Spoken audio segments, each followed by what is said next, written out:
Hello students, कैसे हैं आप सभी।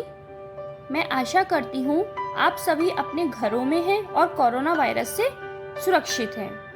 तो बच्चों, आज मैं आपको आपकी पुस्तक व्याकरण मंजूषा का पाठ 1 पढ़ाऊंगी। तो चलिए शुरू करते हैं व्याकरण मंजूषा का पाठ 1, जिसका नाम है भाषा और बोली। पाठ को शुरू करने से पहले थोड़ा सा मैं अपने शब्दों में भाषा के बारे में बताना चाहूंगी कि भाषा क्या है। भाषा हमारा बातचीत करने का माध्यम है। देखिए, अब मैं आपका पाठ समझा रही हूँ तो इसमें भी मैं भाषा का प्रयोग कर रही हूँ, अपनी बात को आप तक पहुँचा रही हूँ बोलकर। तो ये क्या प्रयोग कर रही हूँ? मैं भाषा का प्रयोग कर रही हूँ। तो चलिए शुरू करते हैं पाठ 1, भाषा बोली। भाषा हमारे मन में आई बातों को दूसरों तक पहुंचाने का साधन है। यहाँ तक कि पशु पक्षी भी अपनी बोलियों द्वारा अपनी बात कहने की कोशिश करते हैं, जैसे कुत्ता भौंककर, बिल्ली म्याऊं म्याऊं करके और कौवा काव काव करके।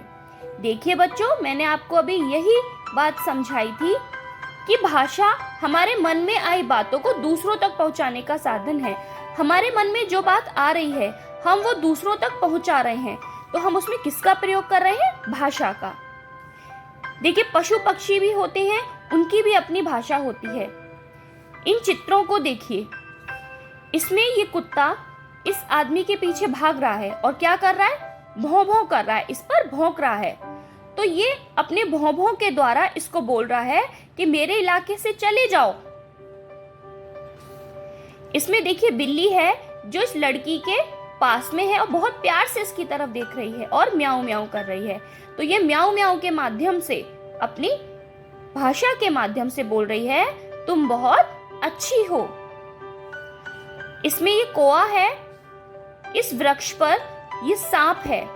तो ये कौवा सांप को देखकर काव काव बोल रहा है और बोल रहा है काव काव के द्वारा, मेरे वृक्ष पर क्या कर रहे हो।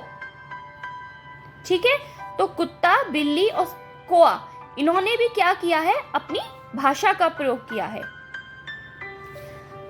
हम भाषा को दूसरों तक अपनी बात 2 तरह से पहुंचाते हैं, एक बोलकर, एक लिखकर।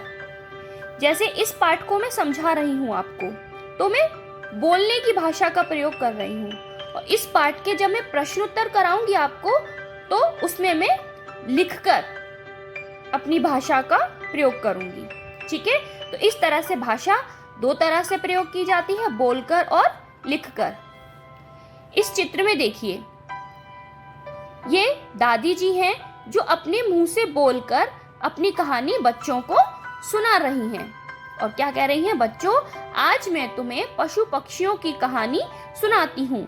तो ये क्या कर रही हैं? बोल रही हैं, बोलकर बच्चों को अपनी बात कह रही हैं, बोलने की भाषा का प्रयोग कर रही हैं।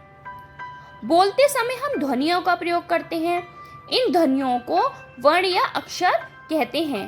देखिए, बोल रही हूँ, जैसे मैं बोल रही हूँ, तो इनमें मैं किसका प्रयोग कर रही हूँ?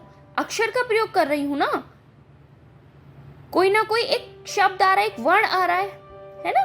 तो बोलते हैं जब हम, तो हम ध्वनियों को, वर्ण या अक्षर का प्रयोग करते हैं। आगे चलते हैं। आगे इसमें